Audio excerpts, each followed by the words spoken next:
This Civic Media podcast is sponsored by UW Organ and Tissue Donation. Organ donations are desperately needed, and now is the right time to become an organ donor. Talk to your family. Get the dot. Save lives. Go to heroicdeed.com. This is your WLAK Daily News Roundup for Lake Air, 107.5 FM and 1260 AM in Amory. For WLAK News, I'm James Kelly.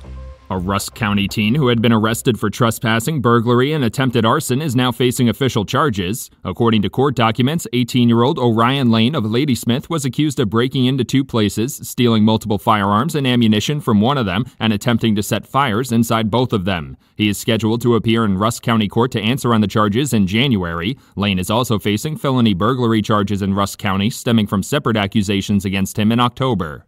A memorial for a Village of Cameron police officer killed in the line of duty has been completed and will soon be officially unveiled for the public. According to a Facebook post from the Cameron Police Department, the Hunter Shield Memorial will be formally unveiled on the morning of December 4th, honoring the sacrifice he and Officer Emily Breidenbach made. The two were killed in the line of duty after conducting a traffic stop of Glenn Perry, who then shot at both Officer Shield and Breidenbach, but was shot and killed as well during the incident. With Wisconsin's gun deer hunt season underway, hunters are again being reminded about baiting and feeding bans to curb the spread of chronic wasting disease. There are 61 counties across the state this year with active baiting and feeding bans due to positive chronic wasting disease testing, including the majority of the northwest Wisconsin region. While the disease spreads naturally in the deer population, setting up bait piles in your hunting area can cause the animals to congregate in greater numbers and increases the risk of transmission. A Webster man has been sentenced after suffering an overdose while driving in Washburn County, leading to a single-vehicle crash. According to court documents, 41-year-old Nicholas Bremer was arrested in February of 2023 after authorities responded to the scene of the crash and found him unconscious in a snowbank. Law enforcement authorities administered Narcan at the scene of the crash and discovered drugs and drug paraphernalia in the vehicle. Bremer was also convicted on unrelated criminal charges in Washburn County in June of 2023.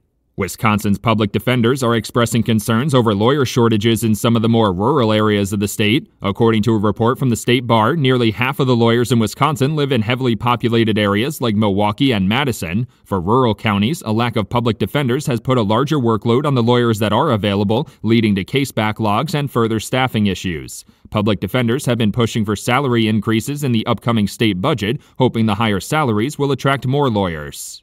In preparation for a busy holiday travel season, AAA has announced it will once again activate its Tow-to-Go service. The service offers a safe ride for Wisconsin residents who become impaired while taking part in holiday festivities, bringing both them and their car to a safe place within a 10-mile radius. The Tow-to-Go service is free to use for anyone, even if you're not a member of AAA. The service should only be used in emergencies, and if travelers plan to partake in activities that could leave them impaired, they should plan their travel ahead of time. The city of Duluth held its annual Christmas City of the North parade over the weekend, featuring the winner of the city's first-ever snowplow naming contest. Officials say over 300 possible names were submitted for the contest, with nearly 2,000 votes going to the winner, Enger Plower. The Enger Plower snowplow led the way at the parade, with city officials saying it symbolized how the snowplows keep the city running during the harsh winter season. City officials also noted that they're looking for more plow drivers for the winter.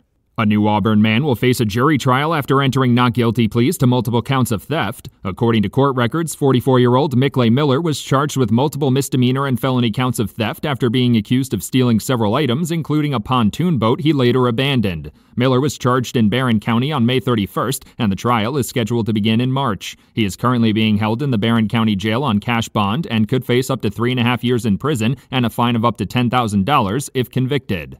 Wisconsin State Senate Minority Leader Diane Hesselbein is calling for the state to use its $4.6 billion surplus to invest in K-12 schools. A number of state officials have joined that call, including State Superintendent Dr. Jill Underly, who proposed a biennial budget that included an additional $4 billion in new spending. The calls come in the wake of a historic number of school referendums being approved by voters in the November election. Hesselbein also expressed a willingness to use that surplus for a middle-class tax cut. Governor Tony Evers and the Wisconsin Department of Transportation have announced $32 million in federal funding to reduce greenhouse gas emissions in road improvement projects. According to a press release, the DOT will use funding from the Low Carbon Transportation Materials Grant Program to study construction-eligible materials and create incentives for them to be used in road improvement projects. The DOT will also use the grant funding to set sustainability benchmarks for state projects to improve Wisconsin's sustainable infrastructure. For WLAK News, I'm James Kelly. Wisconsin goes up in the rankings. Hi, I'm Mike Clemens with sports. Men's college basketball, the Badgers have 2 home games coming up this Saturday at noon against Chicago State. And then next week, Tuesday night, they take on Michigan. The Badgers now rank 15th in the nation after winning the Greenbrier tournament in Orlando over the weekend. The Marquette Golden Eagles learn that they're now number 10th ranked in the nation. They'll host Stonehill tomorrow night in Milwaukee. The tip-off time, 8 o'clock. NBA, the Bucks in Miami tonight against the Heat. The Bucks have won 4 in a row. NFL, Packers holding practice for their game on Thanksgiving this Thursday night against the Miami Dolphins. Kickoff at 7:20, TV coverage on NBC. And then Friday at 11 a.m., more football. It's the Badgers against the Minnesota Gophers at Camp Randall Stadium. Rivalry games, you throw records out the window. You throw sometimes even the home field advantage out the window. It comes down to who wants it more. And anybody that can't get up for that doesn't belong to either one of these places. That's Badgers head football coach Luke Fickell. With sports, I'm Mike Clemens.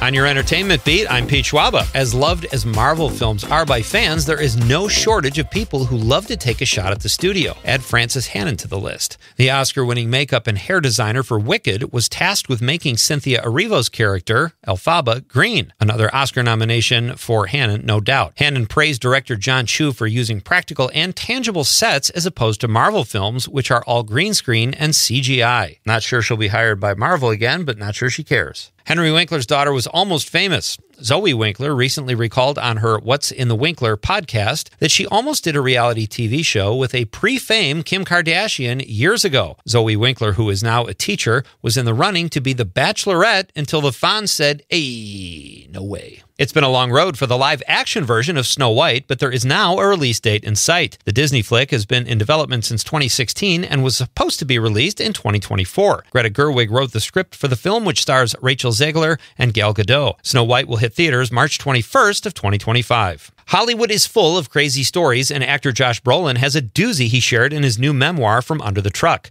Brolin tells the story of when he met acting legend Marlon Brando. Brolin attended a dinner at his stepmother Barbara Streisand's house, along with John Travolta and Kelly Preston. Brolin recalled that Brando showed up with a bleeding leg because he stopped to pull someone from a mudslide on the way to the party. Travolta, a well-known Scientologist, noticed and told Brando he had just gotten to the next level as a Scientologist and said he could heal him. Brolin recalled watching Danny Zuko heal The Godfather, one of the most surreal of his life. It was surreal just reading that. Wicked Weekend's box office haul turned out to be no match for that of Barbenheimer's, but it was still impressive and helped the holiday box office get off to a great start. As expected, Wicked landed in the top spot with a take of $114 million, more than doubling Gladiator 2's haul of $56 million at the gate. Gladiator 2, directed by Ridley Scott and starring Paul Mescal, Connie Nielsen, Denzel Washington, and Pedro Pascal, was never expected to be the top dog, as it was always Oppenheimer to Wicked's Barbie. Wicked slightly exceeded expectations with its box office haul, whereas Gladiator 2 came in just under its expectations. This is becoming a trend in Hollywood where two films coming out at the same time were not necessarily competing against each other, but help each other create a social media phenomenon. Landing in third place in week 2 of its release was Red One with $13 million.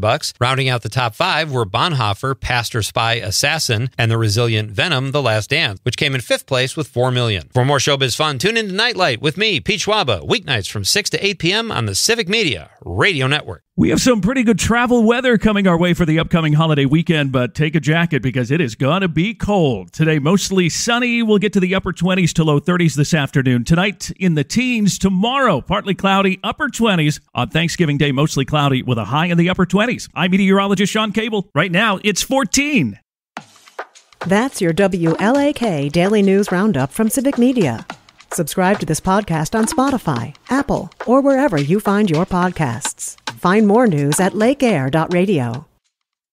The national news cycle never stops. but it can be hard to find news about your local community. Civic Media is dedicated to providing quality local and state news coverage across Wisconsin. With the Civic Media app, you can get notifications about local stories that matter to you and your community. Find the free Civic Media app in your phone's app store and choose notifications from the menu to tell us what kind of news you want to hear about.